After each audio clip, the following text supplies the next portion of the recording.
Welcome everybody to episode 3 of Tales from the Tackle Shop, and I'm going to start off in a different way. I'm going to tell everybody what we're going to have on this podcast. Yeah, so we're going to talk a little bit about cheating and angling, which we broached last week after the walleye escapades in America. We're going to obviously mention all the local match results and the East Midlands Winter League. We're going to talk about the chip shopping.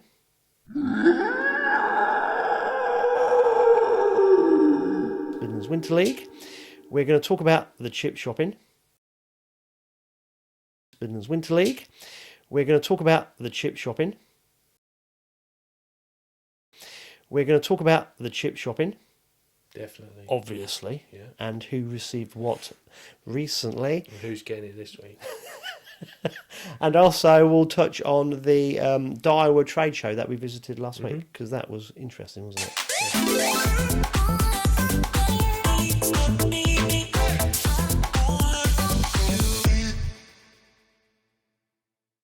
Right, should we just touch on cheating and angling? Go for it. Right, so update. I put on that walleye clip last week on episode 2's podcast, and it's all kicking off in America. These guys, I think they've been banished from the country. Every competition known to mankind, they've been banned from. Come over here. Yeah, they obviously these anglers have made it their mission to let the world know, these guys, what they've done. Oh my God! They will never ever be able to get any sponsorship, be involved in any comps ever again. But I suppose you reap what you sow, don't you? And there's been lots of funny memes banging around about them as well. So I think it proves if you cheat, karma. Oh, social media nowadays. You can't get away with much, can you? No, I mean, we were just talking before we started this about incidents that we'd heard of, and you were saying that in the match fishing world, it's not really a thing. Not really. I mean, obviously, there's sort of the 2-rod thing is the biggest sort of one rod out there and one down here. That's everyone's sort of seen that over the years. Or what you doing, mate? And sort of is that more like little matches? And yeah. When you're fishing for like £2.50, you know. Yeah. I suppose like the bigger the match, the more you've got to lose. You know, your reputation is everything these days, and with social media, it's you only got to do one slight thing, and that's it. Game over. You were struggling to think of any famous cases, weren't you? There's probably some really big ones, but yeah, I really sort of. I don't know that the cheating's that I see nowadays. No, it's not so much cheating. It's sort of on the limit, if you know what I mean. Bending rules, especially with commercials. There's so many different fisheries, different rules. So everyone's always trying to get the biggest edge, you know. And then something starts working, and then it gets banned, and then people get around it again to try and catch fish. But there's, obviously the old nets and different bits and bobs, and I thought about it this week, and there's not really any that I can sort of really think about. Obviously, holding the scales is quite a big thing. Yeah. You know, with our, I'm not saying people do, they probably don't realise they're doing it, but you know, you've got to hold the scales up so you read it properly. Obviously, that's where the biggest sort of. Well, I didn't think. Yeah, because I one of my things that I learnt last year. I don't like digital scales. Yeah, I'm not a fan of them either. And I don't like them even more now because they lock. Yeah. And if you're weighing a fish and it's in a windy conditions, particularly if you're in a boat, the scales lock. Yeah. And they can lock obviously lighter or heavier. Yeah. And people will take. I was quite alarmed at the difference in some of these digital scales were locking. And even on like perch, for example, people claiming some massive weights of perch, and did you use digital scales? Yeah, I did. And windy conditions in a boat, they'd lock in at probably half a pound heavier than these fish have been caught at. Yeah. Well, going back onto the cheating theme, because obviously I was giving this a bit of a think of things about that we know about. I mean, there's some very famous cases of people cheating with big fish or fish relatively big to get money. So lots of magazines in the past were offering money to people to send in catch pictures. We all know about famous stories of people being caught entering more than one fish into big fish competitions over the years, and they've been rumbled and caught, which have been ridiculous that they've even tried to do it, and that stigma lives with them forever.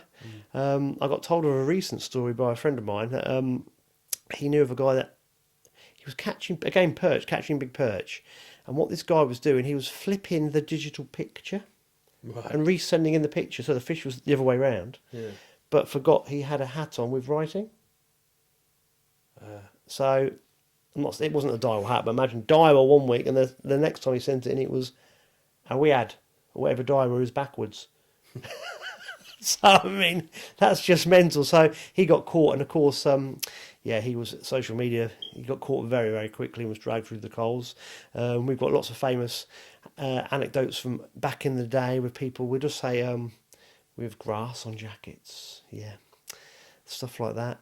And there's also cases in lockdown of anglers getting caught miles from where they should have been, like hundreds of miles. I mean, I did hear stories of two guys in belly boats. They were a long way from where they lived. Police caught them all. They were rumbled, and other guys famous in the carp world who got rumbled as well from being where they shouldn't be, and during lockdown taking advantage of lakes being empty and trying to get an upper hand. So it's not so much in competitions. That's obviously competition is a bit different, isn't it? Yeah, I mean, I have heard murmurings of people using worms when it's been lure competition. I think them sort of competition is because you're sort of on your own a bit. It's a bit, I don't know. Probably it's easier to cheat maybe. Whereas match fishing, everyone can see each other pretty much, and You hear of the old eels in flasks, didn't you, back in the day? Yeah. Was that just You've that got old to catch an eel to do that for nowadays? Yeah. You know what I mean? And I think with you guys match angling, you'd get rumbled so quickly. No, that's it. And you got the sponsors and your team. It's just, why would you even do it? Yeah. Yeah.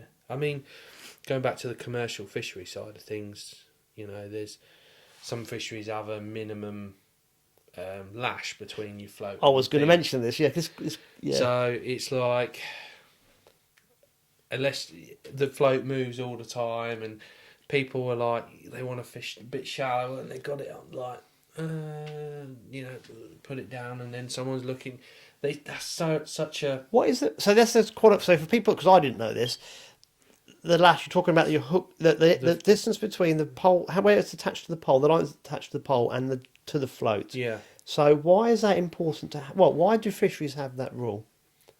I don't understand why they have that rule, but I do. The reason why they have it is because if you're not allowing self-hooking methods, so if you've got that much line between your float and your pole tip, and the float goes, it's like a bottling effect, yes, right? Okay, basically. yeah.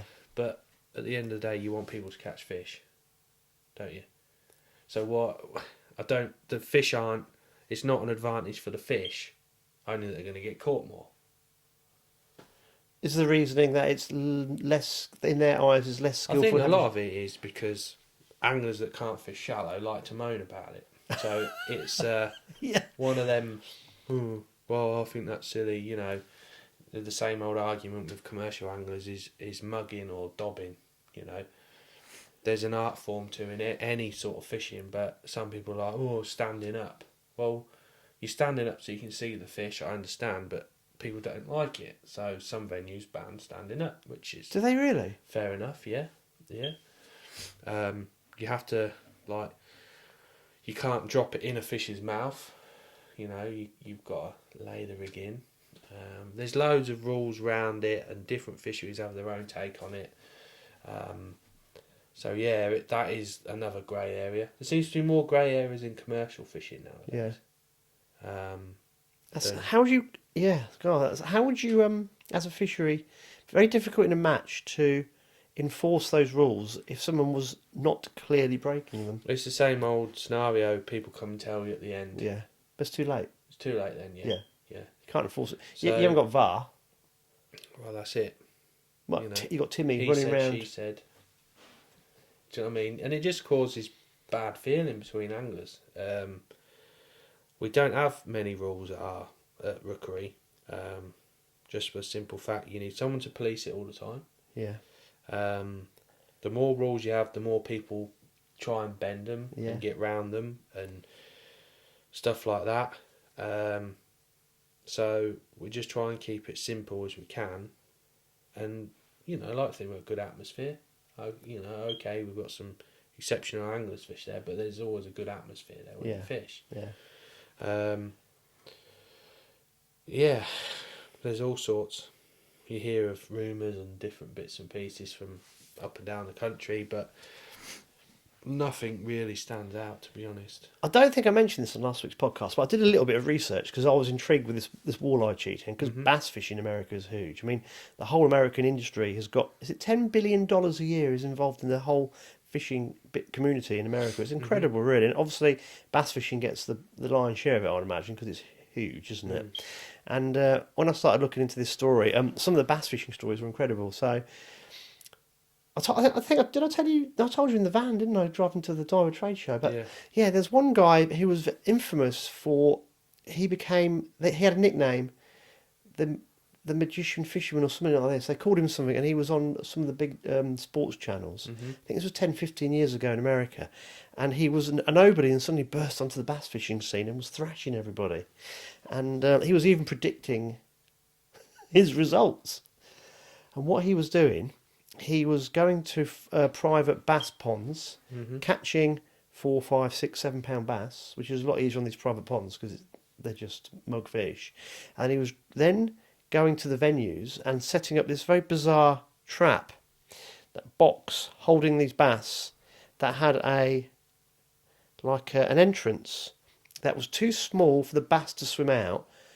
I don't know how he did it, but it expanded when he hooked one because it would allow him to. So basically, he was trapping these. He was catching these fish and then leaving them in the lake. He was going to fish a competition about 5, 6 days prior, but tying off this contraption near a dock. So it was very easy for him to lower it in, or near a shallow area to an entrance to a river or something. But what he did, he would pitch up with his boat, and he had a co-angler, so someone he didn't know, and he was one method for bass fishing is flipping with a heavy jig, and they flip it into cover, but they do it quite close to the boat. So he was getting close to the dock that he had the contraption set up, flipping his jig into the box, and because these bass were really hungry, they would see the jig come through and they'd have it, and he'd hook one and then pull it out the box. So he had a genius way of pulling the bass out. But the rest extreme, isn't it? But he got caught, obviously, after this stardom bursting into this sort of arena. And when asked about it, he went, yeah, that's what I do. There's no rule against it. And actually, at the time, there was no... He broke it down that he had ingeniously thought of a way of bypassing the rules by not breaking the rules, by doing this. But obviously, he was kicked out and named and shamed. But people will go to extreme lengths in some situations to break rules just for the sake of earning some money. But that was I was reading up this thinking this can't be true. But all these guys were there were stories about it, and there'd been films about it and all sorts. And there was another guy who was putting bass on stringers. So he was clipping through the mouth and through the gills and putting them on this line of stringers, and he would snag the line, drag them in, obviously, and fill his box. But this guy was asking the co-anglers who were meant to fish with him not to turn up on the day of the event, so he could go out on his own and cheat. Incredible. These were quite well-known events in America.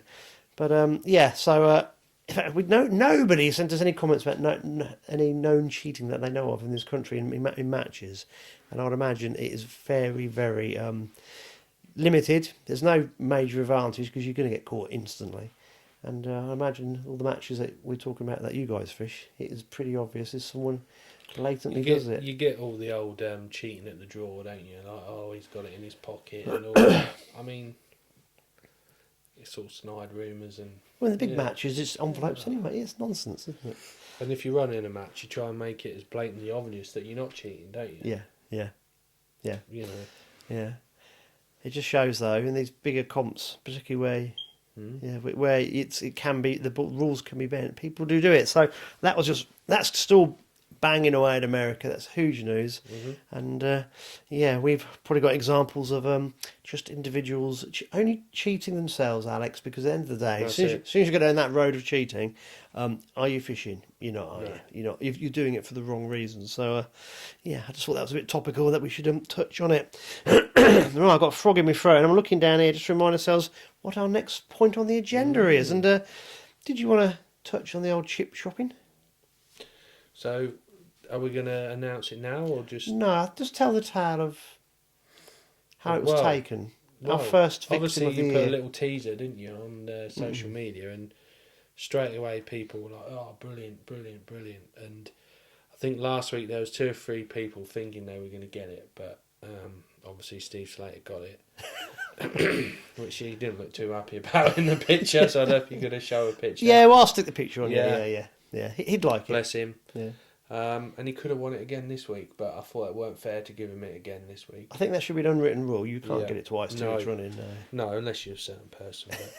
But, yeah, so I think there's quite a lot of the local angling clubs and different bits and bobs. Going to probably be keeping us up to date with the Chip Shop Award in their matches. So we got a few T-shirts, and we think it's worthy of a mention. Then, Well, we put the little teaser out, didn't we? And Yeah. Hot Rods did pipe up They did. straight away, Yeah, didn't straight they? away, Yeah, yeah. straight away. Hot Rods. Yeah. Yeah, so thank you for that, Hot Rods. One particular comment asking if they was children's sizes. yeah, they've got 2 or 3 in their team that small. Are they reckoning on a bit of a chip shopping at some point? Are they? I think it's in. It's going to happen, isn't it? Nature of our winter league. It was. Everyone's going to get it chip was good. shopping. It's good because everyone had a bit of a buzz. Like everyone was like, I was going to say on yeah, Sunday. Was there a bit of a was ripple? good. Bit of a. There's a undercurrent? few that were like, "What is everyone on about?" But I think once they know, Well, there will be a few, and I'll tell you why there'll be a few. People are still not subscribing. that's right. It is bizarre. So I can tell by the Fendon boomers. the analytics. People are waiting until I stick it on Facebook. Yeah.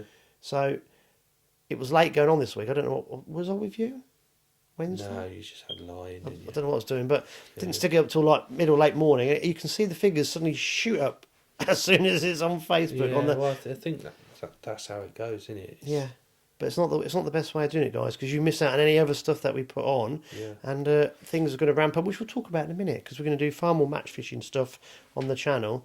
So a bit of a nag. Come on, you need to subscribe. If you don't subscribe to the channel, you just miss out on all the stuff that pops up.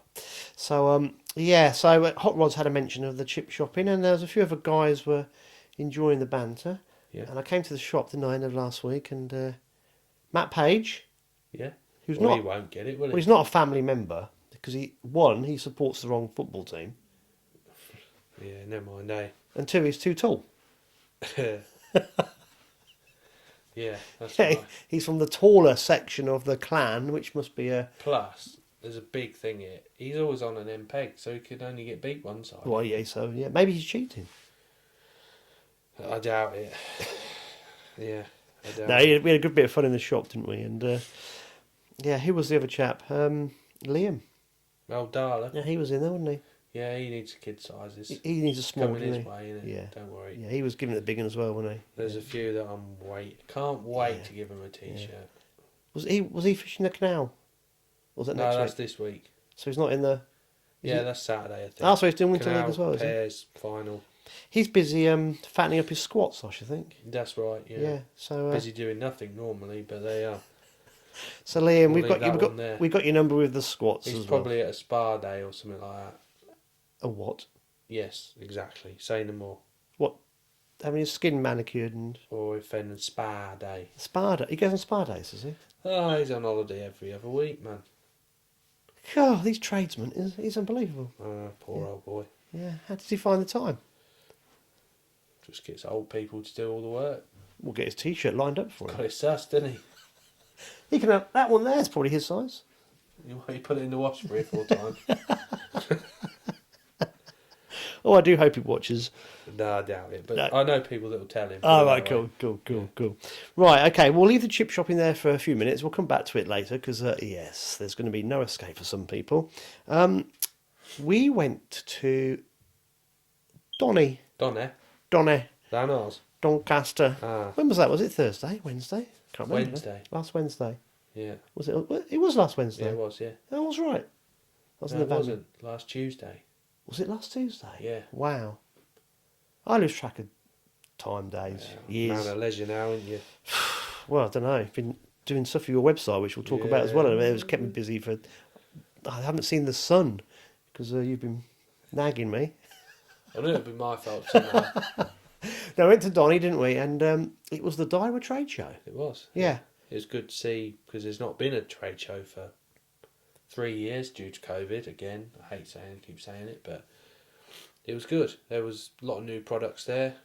I'll tell you what, I've never seen so many Daiwa employees in one spot. Well, that was literally the whole lot, apart from the factory and the sales team. It was amazing. And Martin Green, we saw him, didn't we? I know, yeah. Martin 3-2.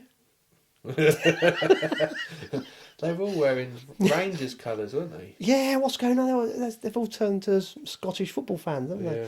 Apart from Martin, who's obviously a devout Liverpool fan, but 3-2.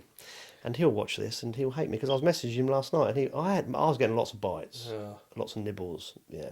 Bite a chap or 2 bites a chap. We are trying to organise a trip to Loch Ken to do some filming, and I think after Arsenal beat Liverpool and I've ribbed Mr. Green mercilessly, I think it's off.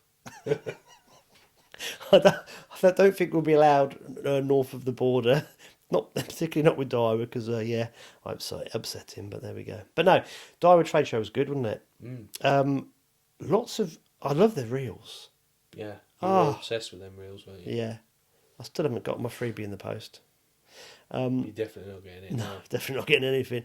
No, they're very light. Spinning reels, 2000s, 2500s. Wow, machined to perfection. You So about light. 8 or 9 of them, haven't you? £1,000 each. Well, when I was in Sweden, I got the Daiwa ballistics, and they're great reels. Mm-hmm. And my mate Jimmy had a Abu Garcia Teco, Yeah. and he said, "Look, feel." I wasn't going to do his accent. And do you feel how light this is? And I thought, does it make that much difference? You get a fish on a light rod and light reel, it feels great. But you get one on this really top of the range stuff, it's dynamite because it's like you can feel the fish fighting on your baits. Yeah. You feel everything, and of course it's with using light lures, light braid, it's bang. So these Daiwa reels, I was thinking, God, wish list. But we put the rod video out today. Yeah. The rods, Daiwa make. I'm not saying this because of the link. Yeah. When we went to the factory and saw the depth of detail that goes into making all these rods and poles, when you were just looking at the tournament range, it was amazing. I just love looking at the blanks. You pick up a rod and you go, cheap blank, you go, cheap, you can feel it. And as you go up the price range, you just pick them up. Wow, the weight distribution is something else. Cheaper range, you keep saying cheaper range, but that is unbelievable quality for the money now. When you think, 10 years ago, there's rods now for 30 quid, and you think, how can you make them? How can you make them for 30 quid? It's the same old saying, but they just get better and better and better. And the top end ones, they do get better, but there's not a massive change. There's certain things. I think the biggest thing for me was like the SLRs when they changed the eyes on them. They've gone from being a heavy rod, all of a sudden they've gone to like an unbelievable fishing rod. Yeah. Just by changing the eyes. And yeah. It was, it's great to see that rod technology. That's incredible. It really is. It's just anyway. So we had a play of all the gear, didn't we? Yeah. And obviously, I don't know anything about poles, and you were playing with the poles, and the end kits and the new end kits are really good. Aren't they? They'll be very popular. I think they're due in January time. The other thing that's had a lot of interest is the EVA end caps. Believe it or not. They did, have they? Yeah, there's a lot of people who've been asking about them. Which again is a good idea. I think the fact that everyone has these like hard case, like top kit cases now. Yeah. So that they're not in tubes, but you lay them in sort of, normally you get 3 in a row, like 3 butt sections. Well, because they've got them ribs on it, it stops them from knocking on each other. So if you imagine how many times them pole sections are going to get knocked against each other, without them, $5.99 I think they are, is going to probably save you a lot of hassle down the line. I'd imagine most people watching this had seen the little video that we put together about the show. So if you have, thank you. If you haven't, I'll put a link at the end because Alex looks at the end caps, don't you? Yeah. The end kits. Yeah. The rods. Yeah. And we got the rollers. Radiator rollers. Yeah. Bit of clothing. And there was something else. I can't remember what it was. The rocking rollers were good. Yeah. Obviously, Daiwa have always had the rocking roller as their sort of, which obviously it tilts up and down. So if you imagine you're on, I don't know, a flattish bank or slightly tilted bank, you can flick it up so your pole comes up. So on a steep bank, your roller would naturally roll forward, but with the rocking roller, you turn it up, the roller comes up, and your section's at that angle rather than that angle. Yeah, but if you stand up, you get kicked out. You can't stand up and go and pull it back down again. No, but if it's only a little slight angle, so But it's some of not. us are short asses. If it goes up too high, we What, you're that lazy you can't go like that? can't too short, can't reach it. You don't pole No, fish so anyway. does it? Does it just literally? It's Just rock and roll, yeah. rock, roll, That is a good idea. Yeah, which is very good. yeah, The big one's got the legs that go across in the middle, and it's just solid. So if you're fishing at height, if you got it right up, you know it's not going to rock Yeah. anywhere. Really good. Move the centre pole as well, any way you wanted it. So yeah, that was good. Lots of the little luggage bits as and well. There was pieces. some new luggage, Yeah. wasn't it? EVA luggage. Yeah, there was quite a lot. Obviously, there was some carp clothing and other bits and bobs. Yeah, but that didn't really I think engage me. no, but you like all your lure stuff, don't you? Yeah, but I could have. Lure anglers like looking like Japanese anglers, don't No, they? what it was the rods. Regardless of what they're Yeah. for, you can see the cheap rods are cheap rods because that's what they are. But Mhm. you can see as we go up, if you pick them up. I was looking at the blanks. I go, oh, this one, oh, £700, but it's beautiful rod. And you go, I picked up the fly rod. It was a £50 fly rod. I'm thinking, it doesn't compare to the fly rods I got. But mine are really expensive. But for £50, how'd they make a rod? Yeah. For £50, I picked up the drop shotting rod. It was just the Pro Rex. It was like £99.99, and I like using the AGS range, which is the next spec up because of the rod rings and everything. Picked this one up, and I thought it was an AGS.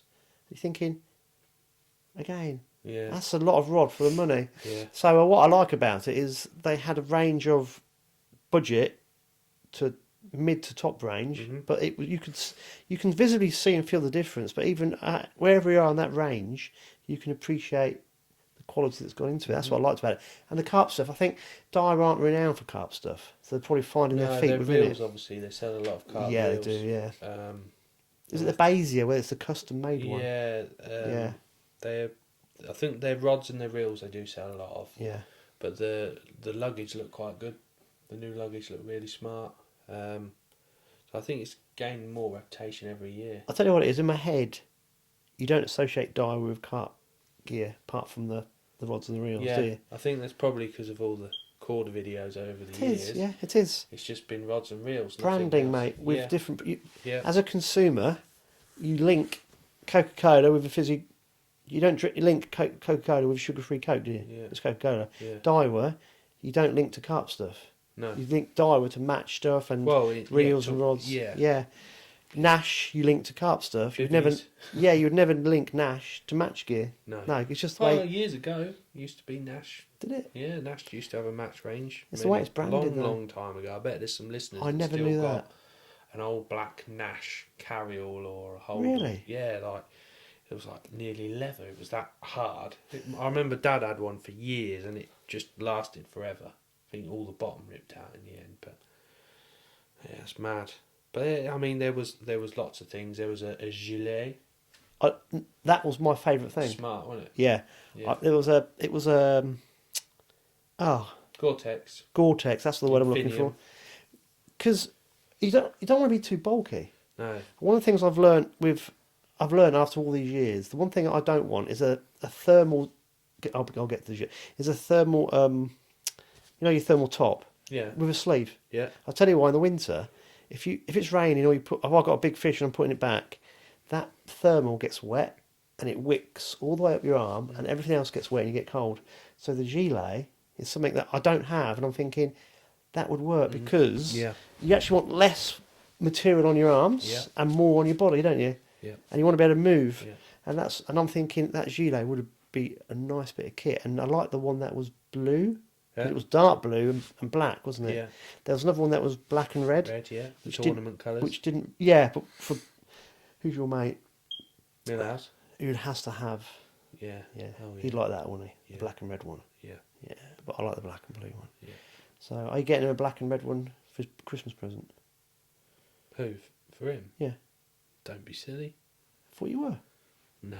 Oh. He can buy me one if he wants, but That's Yeah. not nice, is it? I thought No. you're a man of your means. You could buy the whole team one. oh yeah, yeah. Well done. Well done, Andy. Those gilets were nice. Actually, the reels were my favourite, and the gilets were second. Usually. What was your fave? For a personal point of view or a shop point of view? Personal and shop. Personal first. Personal. That's a good question. I know it sounds real sad, but they had some little EVA ground bait bowls, which I like them because they sit on your side tray nice. And it's a bit weird. No, it's sad. not. It's Yeah. nuances, mate. Important. I thought for me, I'd go, oh, that's a bit of me of that. I'll have a couple of them stacked inside each other. What else? Gilet. I did like the gilet. I thought that was smart. But for a shop point of view, there was some, like the ends-on rods were, for the price, were very good. They have some little Nash do a dwarf rod where it like folds in, but you see that more in like the carp rods. But these are like 10 and 11 foot rods, but they fold in, so storage is dead easy. Yeah. And you're not got rods everywhere. I thought they were pretty good. There was all sorts of bits. The rollers as well, I think they'll be quite popular. It's one of them products people need to see. And actually get them on the bank. There was a couple of questions asked us on the channel about the show, and I've forgotten what they were, but we need to reply to them individually afterwards. But I was going to mention them here. When are the rods coming in? January, I think. Right. Yeah. That was one of the questions. And another question that wasn't asked, but I know people do get confused about, because I did. I don't know if you did. You seem to know the answer when I asked you, but who was the guy? Who's the guy who's the ground bait guy? You take the mick out of, who fishes Bow Beach? Oh, Nick. Was it Nick who told us about the reels? Yeah. Right. So when I first looked at the reels with the folding handles that Daiwa do, I was thinking, why have they done these? Because they've made it heavier. Yeah. But then, and the normal spinning reels that are very expensive are just literally, you put the handle in and tighten it up. Mm-hmm. And you're thinking, what a basic way of doing it on a very expensive... I don't think it was Nick, it was Neil Stockton. Yeah, Neil. Yeah, the Northern rep. Yes. Even though he used to be my old Brown rep. Yeah. So, and there's a third reel they do, I can't remember what he said that one was, but the collapsible reels are made for matchmen. For folding down, going away nice and neat. For reducing size, for putting everything in your cases, so you can get more rods in your cases made up. Mm-hmm. And you think about that, you go, wow. Yeah.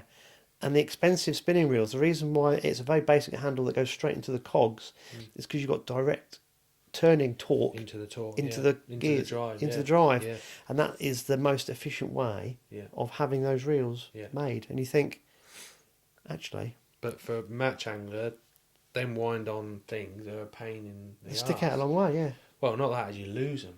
Oh, do you know what I mean? You put them down and you lose your handle and you're like... Yeah.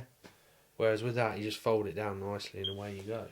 And we have everything set up, Yeah. And it's just nice to have 2 or 3 rods with these. Yeah. I mean, carp anglers have them all laid out. They even have a reel mat. Have you seen them? No, but my mate Millsy, when I go to France once a year with him, mate, he has little round bits of carpet under the feet of his bed chair. Oh, in his bivvy, right. He has little bits of carpet underneath the feet of the bed chair, just so it doesn't leave an imprint into the bottom sheet of the... Oh, no. Well, and he has little brush and dustpan. These reel mats go underneath the reels, so if it rains at night and it's muddy, the mud don't bounce up and hit the reels. You've got to think of these things when you're carp angler. Well, they sit there for so long, not getting a run. Well, they've got these expensive reels, It's unbelievable, isn't it? Well, you see half of them actually in the water for the shot. Yeah. So, what do they do then? They have a little floating mat. Mm. Yeah.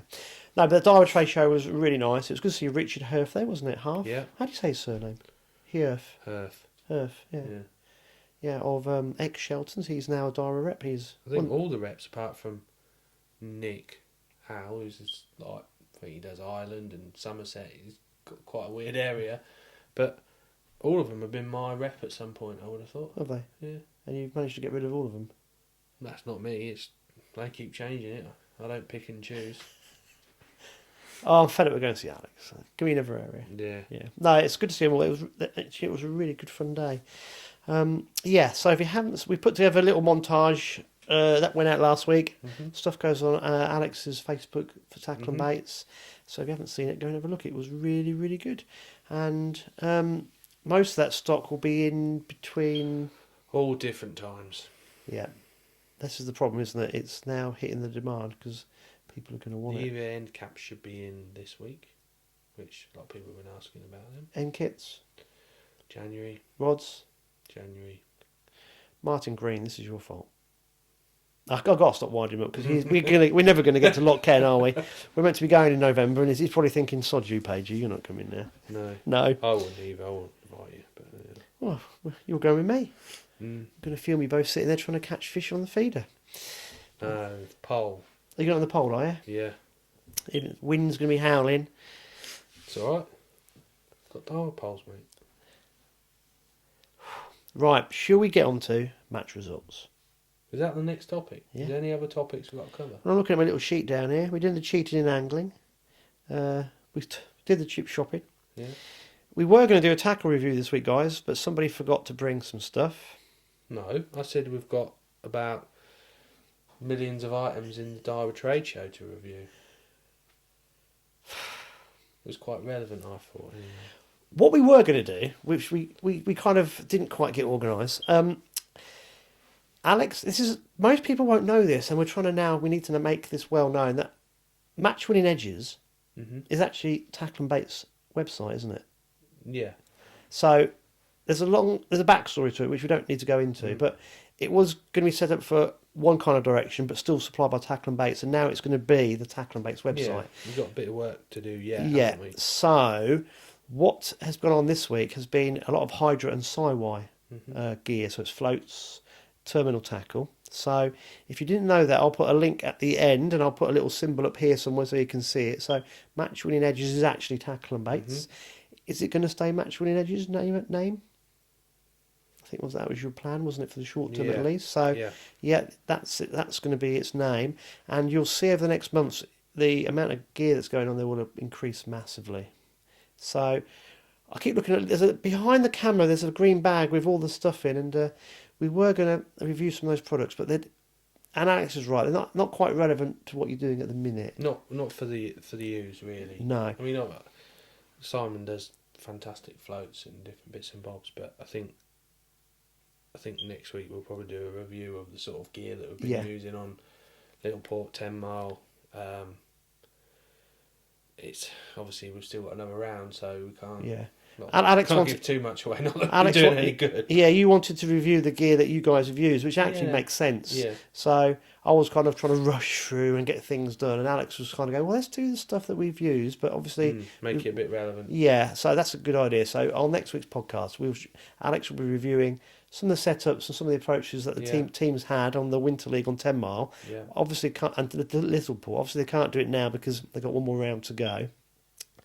The reason why I'm telling you about the other stuff is obviously we want to draw traffic to Match Winning Edge's website, and also should be, fingers crossed, filming Simon Willsmore soon, doing some natural silver venues, and that's when the Hydra and Sci-Y gear will kick in. Definitely. So what we'll do, we'll be getting lots of content, long form obviously of Simon fishing, but short form as well, which will link in with some of the products that we've now put onto the website. So that's the reason I mentioned it in a kind of rambling way, is that there's lots of things in the pipeline, and we're going to really try and push the match fishing side of things through this channel because it's where the demand is. Yep. So I know lots of guys have been making comments, can we have some more match fishing related stuff? So we are trying to speed it up and ramp it up. So we will start doing reviews of lots of match angling types of tackle, but you're right, you're trying to link it into what's relevant at the time. So yeah, I'm trying to give you excuses for forgetting to bring something. No. Right, let's get on. I still want you to waste all your lovely videos you've been producing all week. Yeah, I have been very busy, boy. Yeah. Let's get on to the match results then. Do we want to do it in a geographical manner? Well, yeah, you do. I haven't seen no results for TID. Obviously, this is Monday, so there's nothing been posted on social media for TID. Oh, I didn't. Is there nothing? No. That's a shame. That all it said they were at Black. I haven't seen anything yet. Oh, they're normally really good at putting stuff on. Whole Beach, I haven't seen anything from them yet. Maybe it's me being a Fenland boomer, but Well, nothing's come I have got through. Spilsby AA match results from last Wednesday I might be mistaken. because I know we've been busy. Yes. Have you got something? Yeah, I got the whole beach one. Oh, well, He's hold your fire replied. because I'm going to go into deepest, darkest Lincolnshire first Winfleet, yeah. because Derek Skinner is on the ball. He is on the ball. He is on the ball and he sends me the match results. So Derek, you're a top man. Thanks for doing that because he does. I tell you what, it'd be nice to have him explaining how he used to do his Skinner rig because there's a lot of confusion in the fens what a Skinner rig and a skim rig is and how it's changed over the years. I think. Oh, is he infamous Oh yeah. for the Skinner rig? Oh yeah. He's well known. He's a local legend in March, definitely. Derek, message me Skinner rig. Yeah, I'm sure he'd love to do that. And Yeah. Okay, so I'm going to read this out because they had the match last Wednesday. It was Spilsby AA, their Wednesday match, and it was horrendous wind, if you remember last week. You reckon? And they switched the venue from Hobhole to Hobhole. a sheltered section on the steeping. And guess who was first? Dennis Houghton? No, Oh, close. Oh, You on the right line. Just right. keep going. Don Green. Yes, well done. Don Green was first with £8, 15 ounces. Second was a name I've not seen mentioned much, Andy Dillamore, Oh yeah, I know Andy. Yeah, £7 Boston. 4. Yeah. And Dave Dean, £6 12. Right. So that's good. So nice weights from there.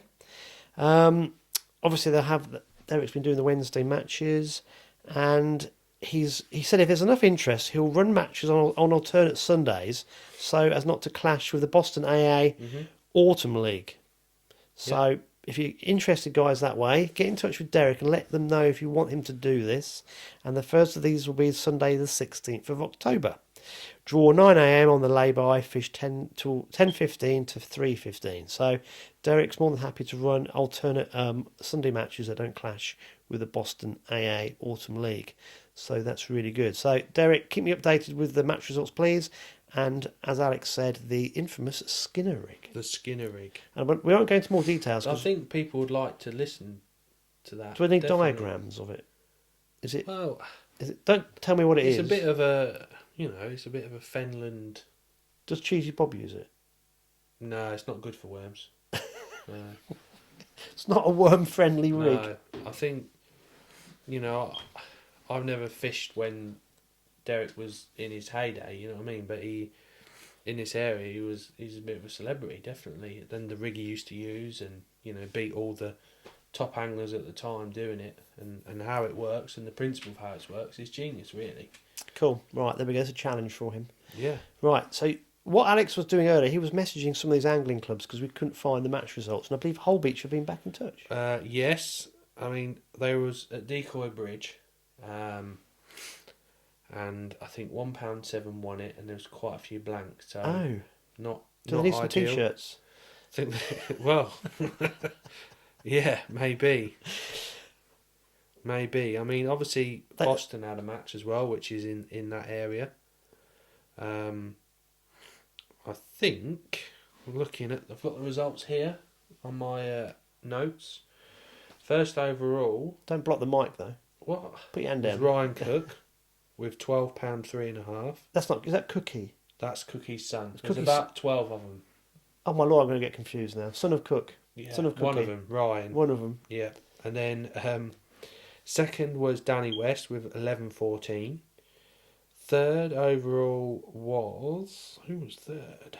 Reese Dillamore. So that's Andy Dillamore's son, who you mentioned earlier. Oh, there's a bit of a theme going on here. Yeah, father and sons. This is good, isn't it? £11 one. Don Green, the man. He gets everywhere. Oh mate, £9 4.5, and then Andy Dillamore, £7 one. That's good, isn't it? Yeah, Yeah. yeah, pretty decent That- weights. We met two guys. Well, I met two guys last year at your place, who Oh yeah, that was Laney. Yeah, and they were saying how nice it was that we started talking about the match results. Yeah. And it seems like that area of Boston has got a very strong match angling it community. has. It has. Obviously, I used to work in that area for quite a while, and they're a good bunch of lads in that area, really. Yeah, it's nice. I think as I sort of started working there, that the Boston Winter League always used to be a really big league, and I think Cookie's doing a good job to get it back going as best he can. I mean, it's they used to have like 2 divisions and all sorts in that Boston Winter League. Like everywhere, the same old with the drains, weed. Well, they had some major problems with the Witham, haven't they? With them, salt, But salt it's been the weed on top of the water. Yeah. It's been there for months. Yeah. I know. Bit like the 40 foot, really, isn't it? Well, Andy Shortland's, I can see some of the posts he's put up. There's a big problem out there, and it hasn't been managed properly by the EA by the looks of things. No. And I know they're going to say, well, we've had a lack of rainwater, but there's still things they could do. And you just think this is going to have a horrendous effect on the fish stocks. Yeah.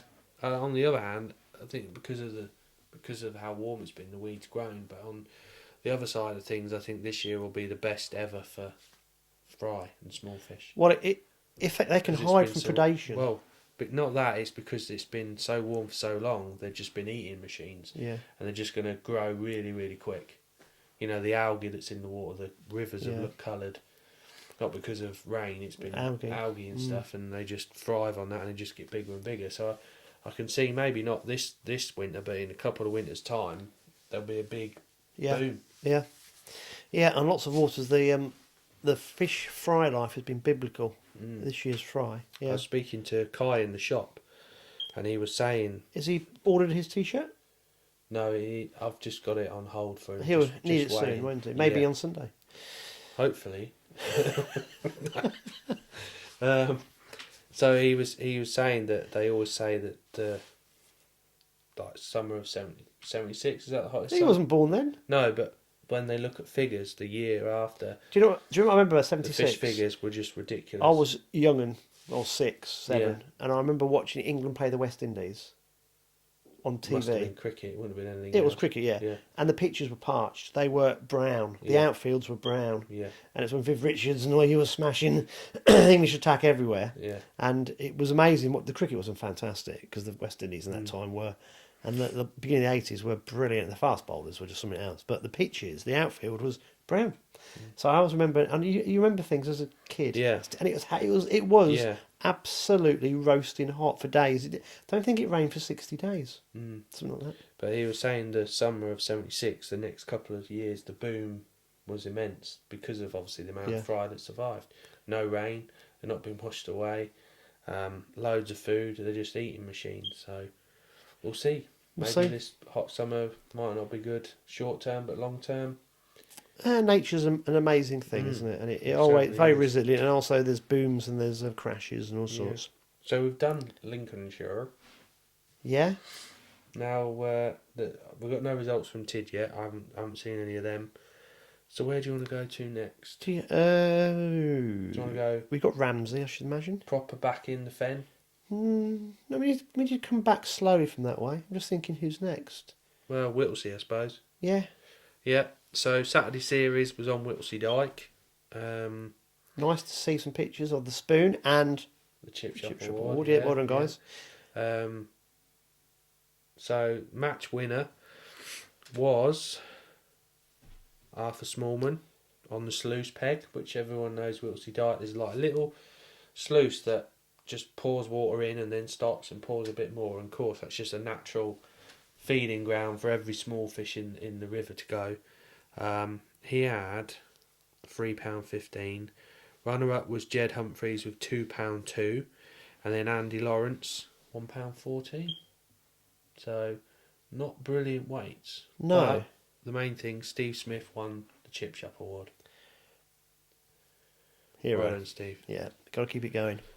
So that was Whittlesey, and then Ramsey was at Ramsey St Mary's, and as always, the lower numbers seem to dominate, especially with how cold it was Saturday night. I mean, I don't know what else up and down the country, but there was a frost in the shade Saturday morning where we were. Sunday morning, sorry, yeah. Yes, there was a frost, but that's the first one we've had, isn't it? Yep, first one. Yeah. Yeah. Probably the last. Well, this week's warm again. Yeah. T-shirt weather again today, isn't it? Yeah. Rained all night, which was good. Yeah. It used to rain for 40 days and 40 nights.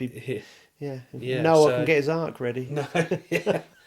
So someone told me today that they're building a massive, great big reservoir.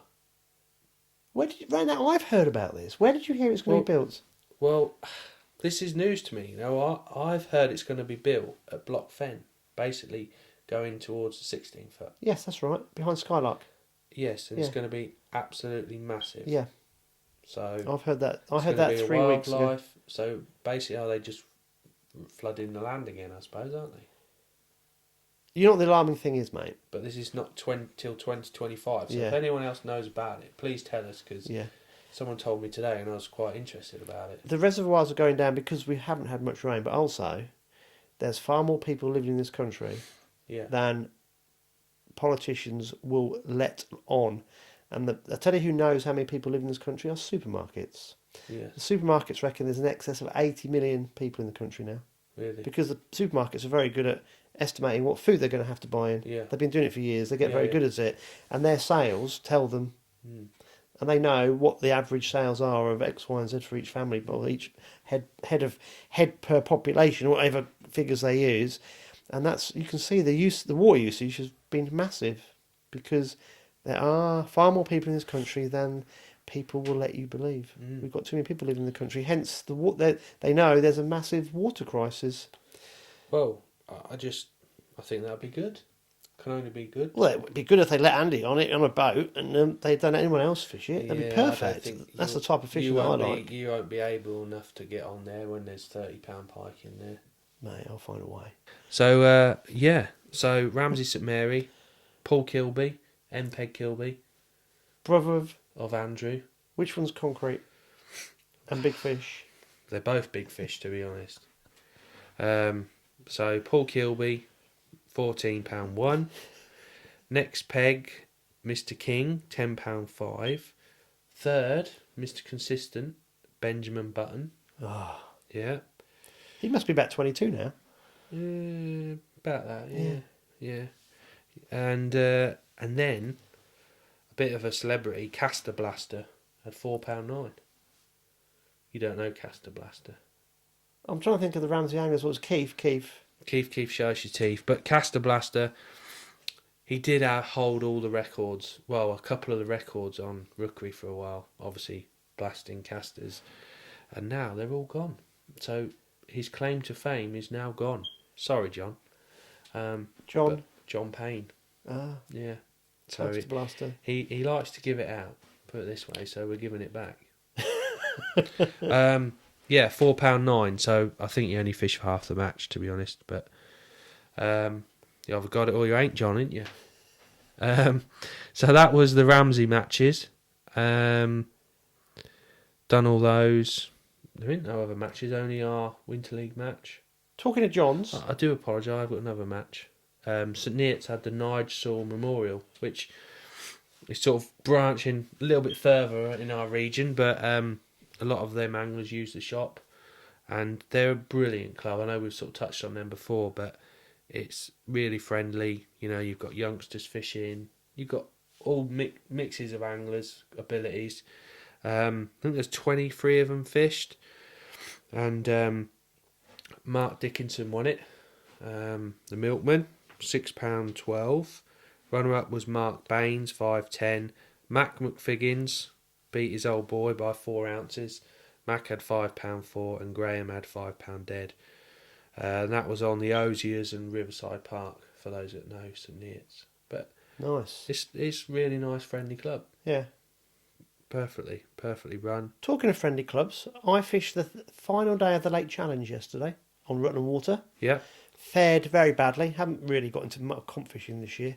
Lost the mojo, but that's an excuse. So that was run by the Polish Anglers Association. Yeah. I'll tell you what, mate, these events are awesome. And it's just everybody's like... It's funny you should say that, because, yeah. They're so happy. Everyone's really friendly. And so they had Lake Challenge Part 1, which was beginning of June, 2 days on Rutland. Then they had Part 2, which was last month. Yep. And Part 3 was yesterday. And Daniel Salida won the event. He caught 12 perch over 40 centimetres yesterday as part of his catch. He's smashed it. He's a brilliant lure angler. But what I like about this event is the prize. They most of the money goes back into the prizes. Obviously, they have to pay for the hire of the boats. Mm-hmm. But they lay on food. Yep. So you get there and there's pastries. I love pastries. And like these breaded pizzas. So the last two events, Charlie's been fishing in the comps with me. And he drives up from Southend and stays here the night. By the time he gets here from work, he's about 8:30, 9. So he gets here, he crashes over, and we get up in the morning about 6. Don't bother getting breakfast because we know we're going to get fed there. And they give you a meal as well. So it was stew the first time on the September day, and yesterday it was like hot dogs. But there's you can go out for seconds, thirds, fourths because there's always more than enough food. And it's also had these lovely cakes, sweet cakes, and it's more Polish food, which I like as well because you get different cultures, and they are a really nice bunch. There's lots of different nationalities fishing. Yeah. What I like as well, because obviously that's promoting the sport fishing side, so not trying to get into any kind of issues with this, but the culture from European countries is not to put fish back a lot of the places because they catch for the pot. Obviously, that's had to change massively. Particularly, we have catch and release policies very high on the agenda here, so it's been a really brilliant atmosphere, and it's good, really, really good. And when you talk about the clubs, Yeah. it's nice to have that Yeah. community feel. They had a match at Rookery this year. Well attended match. It was part of their series, their Grand Prix series or whatever. But they all turned up mega early, all coming the wrong way like most new people do. Yeah. There's about 7 cars at the back Got stuck, gate yeah. at like 6:30, and I'm still riddling maggots, thinking I can't let you in. And they were a great bunch. They've booked again to come this year. Yeah, and they're really keen, really interested. Yeah. And I think match fishing in Poland is like growing massively. Yeah, and they're very keen to be part of the community. That's right. Yeah. Yeah. So Adrian Grosenda, I don't know if he went to your place, big guy with long blonde hair. No, And did they have the PA system? I don't know. They perhaps didn't need it because there's probably 80 to 100 anglers on this. Yeah. They have a PA system, and I know when I first met him 2 or 3 years ago, he was going to come on with our podcast, but he was quite embarrassed about I think he shouldn't have been about his poor English language. Right. But he's got a lot better. But even now, he prefers someone else to do some of the rules. Yeah. Because he feels a little bit, but he doesn't need to because he speaks very good English now, and he's very keen that it's all done in English. So everyone has to understand what's going on, and it's opened my eyes. Yeah. Really good, really, really good. Yeah. And yeah, they do lots of events, and they're really trying to push the boundaries of things. And it's just done in the right way, and it's competition fishing. Most competition fishing, I find, has got this really good reputation now, hasn't it? Mm-hmm. Lots of these competitions are very friendly, and the banter that goes on the match angling is fantastic. Yeah. That's why you go. And if you have a bad day, you got to take the mickey out of someone else, or just think, you know. Well, talking of that, should we get onto the winter league? Yeah. I've got one more club to cover, and that's the Tuesday Club. They're it's like a friendly over 55s. They go out every week. They get good numbers as well. Normally fish all the drains. Bob Fitztench fishes with them every week. He's not old enough. What, Bob? He's ancient, mate. So this week they were at Ramsey St Mary's. They had 16 anglers fishing. Top of the pile was Vern Edgley, local expert. The Ramsey bailiff, £4.11. I reckon that was probably a tench somewhere in that. Runner-up was Lionel Wiley with £3.13, and then Alan Joplin £2.12. So they're friendly matches. It's £2 pulls. Oh, that's perfect, isn't it? And whatever the peg fee is, whatever, depending on what venue they're on. And this week they're on Ramsey Narrows.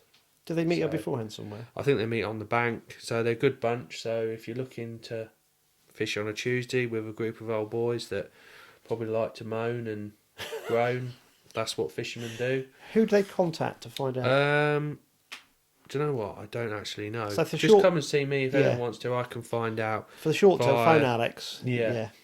Harass their Alex. Friendly club. Yeah, that is good. And Ramsey are starting their Wednesday matches up as well. So you'll be going there, won't you, just to try and not yet, no. Yeah, not yet. When you've lost a few and get chip shot, then you'll be there. I know. Yeah. Unbelievable. Yeah. So obviously moving on to the main match in the area, the biggest match, 88 pegs. So John Bates organised it. They used 40 pegs at Little Port from last week. So that's permanent peg 20 to permanent peg 60.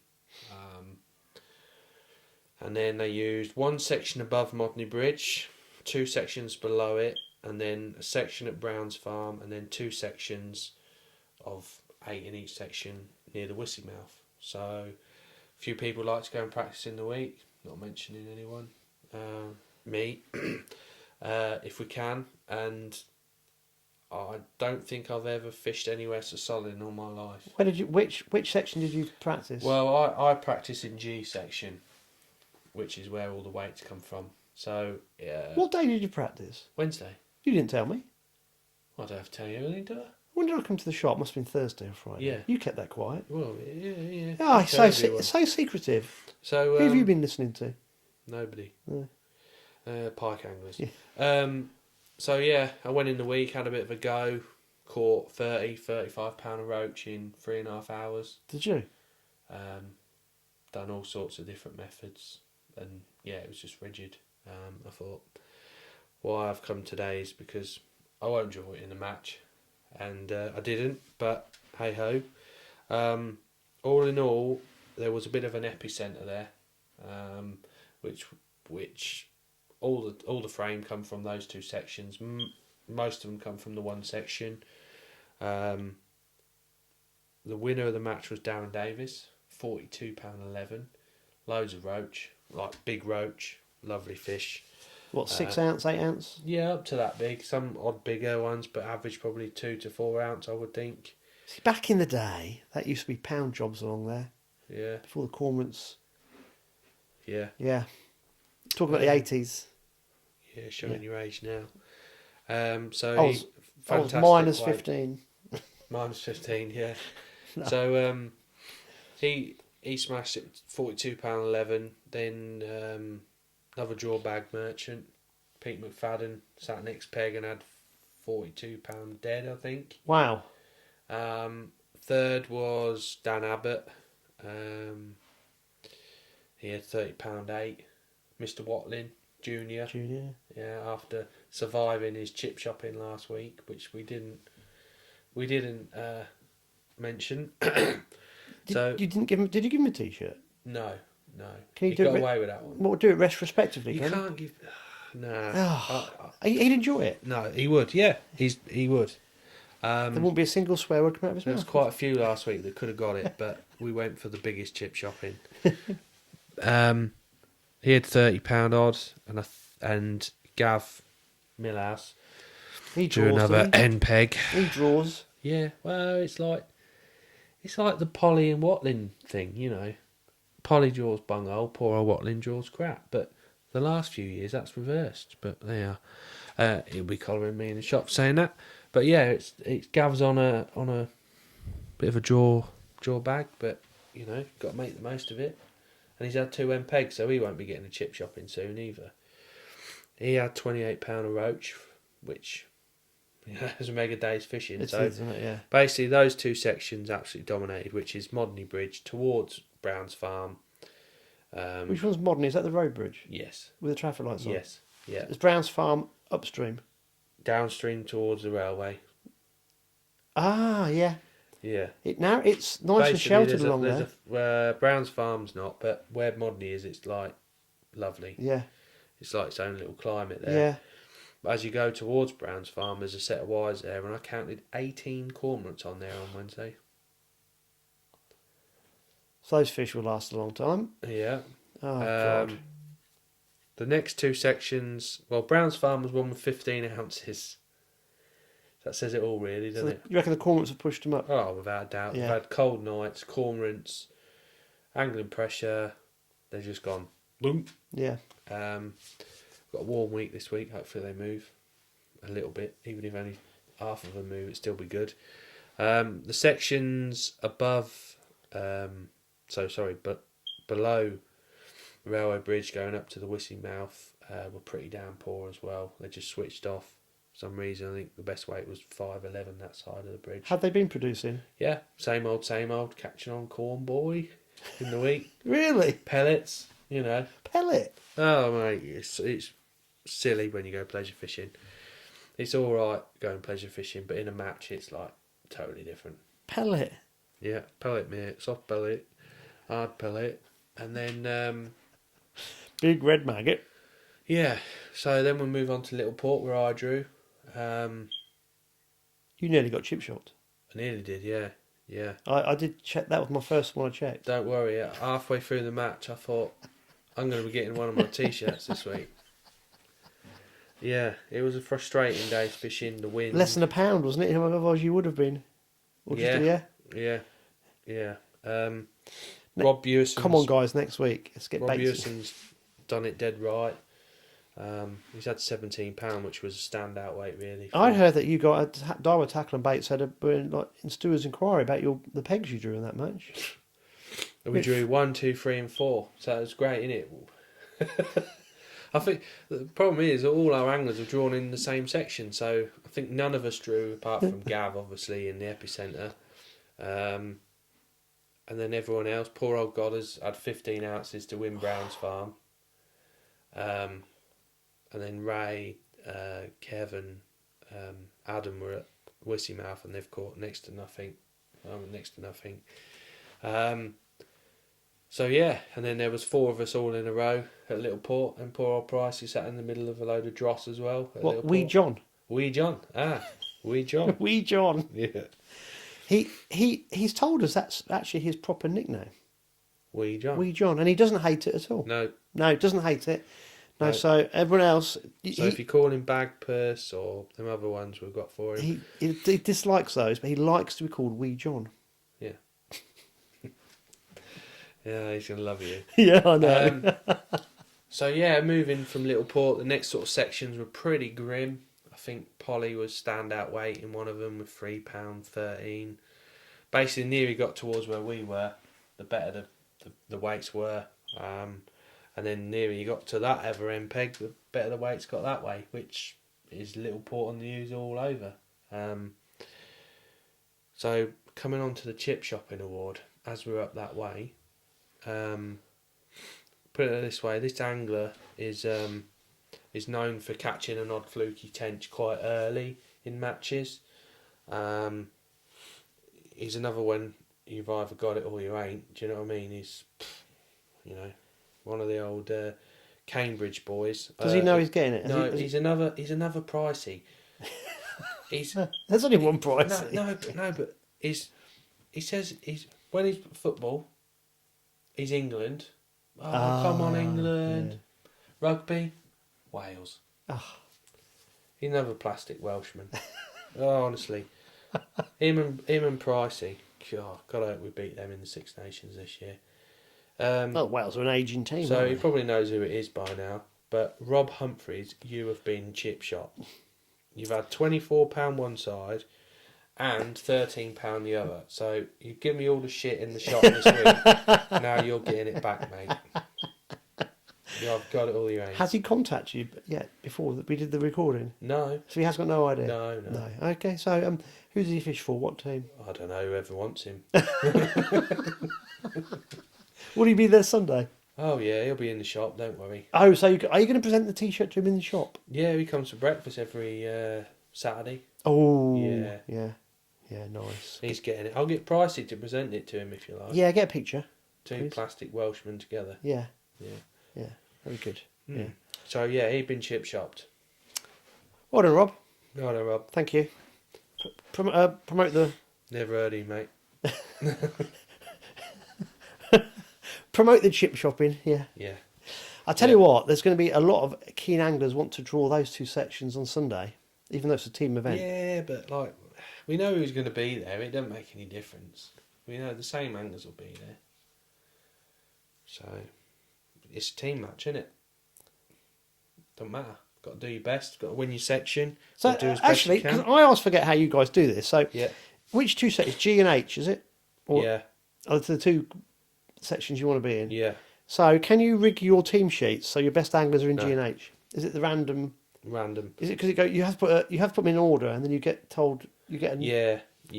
So basically, you put the names down in an order that you might want to put it in, and then you put your hand in the bag and you go, B, That means whoever's at the top of the list in B. Then C, D, E. Yeah, that's right. Yeah. So, yeah. Be interesting to see if the weights are replicated. Are they going to be close, aren't they, to what came out? Yeah, I think it's a massive banana skin round. The first round was, Hot Rods did mega, Peterborough did mega. I think this one's going to be even more of a banana skin. Yeah, this could actually throw it wide open, or if Peterborough and Hot Rods do really well again, they really are Yeah. in a pole positions, aren't they? They're like my boys, the Gooners, top of the league. We won't talk about football yet, but Why? You didn't play Newcastle yet, have you? I've been over 3 points. Don't be silly. The only team we've got to worry about is City. But if we can beat them, Mate, City are unstoppable. You're going to get mullered by them. I was thinking this today. I know he's not a midfielder, but would you think all the Arsenal fans are getting a bit like no, the forget old Arsenal. Man U Forget fans? Arsenal. Do you think? A bit deluded. Do you think a Premiership team have got to actually experiment with man marking Haaland? Well, he scored against Newcastle, but he wasn't that good. But I don't know. Because as soon as he starts running, you've actually got to block him. The only way to stop Haaland is stop the ball getting to him. That's the only way to stop him. Arsenal have got secret weapons. He can't score. He can't. He's not a Messi where he can pick the ball up and run and dribble and score, is he? We've got to stop the source, which is Exactly. very difficult. Well, against City, that could be any one of their other 10. Even the goalkeeper can supply him. But I think if you like basketball, block him. Mm. But also, I reckon Arsenal have got a lot of chefs dotted around the country. Yeah. And we are very good at poisoning the odd lasagna. So I think that might have to come into play when we play them. But no, just going. Yeah, talking about the boys, it's good. They trust the process, and it is. And I'll tell you what I'm excited about. It's not this season. I'm actually excited for actually next season, the season after, because we've got a young team. They can only get better, which is good. Yeah, but anyway. They're just setting yourself up for a massive fall, aren't you? Well, by then your billionaire owners would have bought and got bored with Newcastle and left. What about your billionaire owner? Well, he's tight though, isn't he? Didn't? Oh, right. Spent more money than Newcastle. Don't know. And most people. This is a fishing show, not football. Anyway. Yeah. Going back to the Never winter bag early. Winter League, it's hotting up. Yeah, second round. Yeah. I'm looking forward to it, but not looking forward to it at the same time. That'd be good. It's good. I think it's good to have different venues. It's good that is a cracking match venue. Huh? What? Yeah. It's a cracking match venue, the whole stretch. Yeah. It really is, because it's different. You're fishing deep. Yeah. Whereas, even though it's very peggy as well. Yeah, but where isn't? No. You think about out here in the winter when it's on form, it's still incredibly peggy. Yeah. But when you're on fish, you can make fish. When there's no fish there, you can't make fish. Location. You can't catch what's not there. No. Right, buddy. I think we're drawing to the end, aren't we? Yeah, I think everyone's probably asleep. I'd imagine everyone's turned off hours ago. Yeah, don't to be fair, there was a few that could have got the chip shopping award. Steve Goodrum. But you're lucky Rob got it. So. Well, I think some other clubs. Andy Wilding. Sorry. If other clubs have a very worthwhile candidate as we get further into the season, if they contact you, the judge could come out again. And you could, yeah. Particularly sort of vocal anglers who have done particularly badly. You might. That's the problem. The ones that don't like it are probably going to get it more than. Well, Bantsville, isn't it? It is. Yeah, it's called the banter. That's what we're talking about. Yeah. It adds a little bit of spice to the match, doesn't it? I tell you what, because this is relevant. Bear with me. I was thinking about this channel, right? This YouTube channel. What do I want to get out of it? And the one thing that I've come to the conclusion is I want it to be like a hub for the local and regional angling community. Yeah. Whether you're a match angler, predator angler, God forbid even a carp angler. But no, it's just that. And what actually makes it is, like I said, the Lake Challenge, the Polish anglers had organised it. New, something different. Yeah. Got to know them well now. They are cracking. the banter in the Winter League. Even when I come in the shop, obviously I can join straight in because I know now what's going on, and it is great. It's really good for the angling community, and it just popped into my head. And this is very important. Today is actually World Mental Health Day because it's the 10th of October. We're recording this on a Monday, and I think it's very important for anglers. They have they're in touch with fellow anglers, or like the Cafe at Rookery, or somewhere they can go to, because it gives them an outlet. It gives a person an outlet from what they normally deal with in life. And I think the banter is actually good because people, we don't know what people's own situations are, but it gives them something to look forward to in the week. Yeah. And it's really important, isn't it? Yeah. So the chip shop, it's fun. Yeah. Never to be taken too strongly. It's banter's flying around. Alex knows at some point in the future, karma's going to bite him on the bum. It's got to. I've got away with it the last 2 weeks somehow. But it's all part of the fun factor. That's why I don't want to give it away. I think I'm going to get it every week. But it's good. It's important. That's the whole thing about this. And angling is It's a fantastic sport, and I think it's all about sharing stories, anecdotes, a bit of Mickey taking in the right way, and it is important that it grows because it's a fantastic thing. And all the things that you've talked about, it's when I go into the shop, I just see people grinning, and I see you grinning. I'm thinking, here we go. There's going to be some banter here between the teams, and it's good. I think that's what makes our Winter League so good as well. It is good. It's special because everyone bounces off each other. And... Yeah. I mean, I got a bit like Polly. I got a real soft spot for him because he is so funny. And some of the things he says, you kind of go, oh, but he doesn't say it with any malice at all. But he's just taking the mick out of people, and it's brilliant. It's so funny, and it is like it's really nice. Yeah. I just think you guys have got something that's really, really quite special, and it's good that we try and grow it. Yeah, it is good. And like when you see the Whittlesey Saturday matches, how they've taken that on board and they just go with it. You just think, that's the way to go. And Derek Skinner gets in touch, and he's been doing all these things over that side of into Lincolnshire. Yeah, right. Final thing, guys, because we're going to ramble on all night otherwise, is don't forget to subscribe to the channel. Really important that you get notifications to know when the podcasts are coming out and all the other related match fishing stuff. And if you're an angling club that we haven't mentioned, get in touch with us because Alex is incredibly busy. He'll say I'm not, but I'm incredibly busy as well sometimes. And we do miss things on social media because it's not easy to catch up with everything. And we do want to give everybody a mention for the reasons that we just spoke about. Excuse me. Right, buddy. Anything else that you want to mention? No. Just good luck on Sunday. Yeah, we need it. To all of the teams. Yeah. Just see what happens. And good luck to all the other anglers who are in their own local matches as well. Yeah. Right, we're going to wrap it up here, and we will see you next week.